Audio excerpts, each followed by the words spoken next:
Hello friend, আমি মোহর। তো প্রথমেই বলে রাখি, আমি আজকে এই ভিডিওটি অনেক দিন পরে করছি। তো আমার পছন্দের যে মানুষগুলো আগে আমার ভিডিওগুলো দেখতে বা আমার সঙ্গে ছিল, তারা ভাববে বাপরে এতদিন পর আবার। হ্যাঁ, একদমই অনেক দিন পর। আমি বলে রাখি, এই চ্যানেলটা আমি যখন প্রথম ক্রিয়েট করি সেটা হলো 2021 সাল। তখন আমি কয়েকটা ভিডিও করেছিলাম। তারপরে কেটে গেছে কিন্তু 5 বছর। 5টা বছর আমি সেরকমভাবে কোনো ভিডিও এখানে করিনি, কোনোভাবে আমি এখানে অ্যাক্টিভ থাকিনি।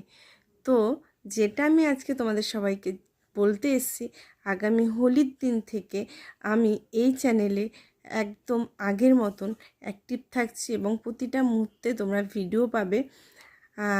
আশা রাখবো যেভাবে আমার পাশে তখন ছিলে, অবশ্যই তোমরা প্রত্যেকে আমার পাশে থাকবে। ভিডিওগুলো ভালো লাগলে লাইক কমেন্ট শেয়ার করবে এবং পছন্দ হলে অবশ্যই আমাকে সাবস্ক্রাইব করে নেবে। দেখা হচ্ছে হোলির দিন থেকে সবার সঙ্গে আগের মতন পাশে থাকবে, অবশ্যই করে পাশে থেকো কিন্তু প্রত্যেকে।